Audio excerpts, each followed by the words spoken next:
News Kannada ವಾಹಿನಿಗೆ ಸ್ವಾಗತ.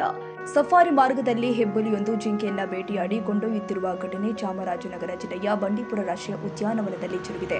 ಚಾಮರಾಜನಗರ ಜಿಲ್ಲೆಯ ಬಂಡೀಪುರ ಹುಲಿ ಸಂರಕ್ಷಿತ ಪ್ರದೇಶ ಹಾಗೂ ರಾಷ್ಟ್ರೀಯ ಉದ್ಯಾನವನದ ಸಫಾರಿ ಮಾರ್ಗದಲ್ಲಿ ಹೆಬ್ಬುಲಿಯೊಂದು ಜಿಂಕೆಯೊಂದು ಭೇಟಿ ಮಾಡಿ ಜಿಂಕೆಯ ಮಾಂಸವನ್ನ ಭಕ್ಷಿಸಲು ತನ್ನ ವಾಸ ಸ್ಥಳದತ್ತ ಕೊಂಡೊಯ್ಯುವ ದೃಶ್ಯವನ್ನ ಸಫಾರಿಗೆ ತೆರಳಿದ ಪ್ರವಾಸಿಗರ ಮೊಬೈಲ್ನಲ್ಲಿ ಸೆರೆಯಾಗಿದೆ.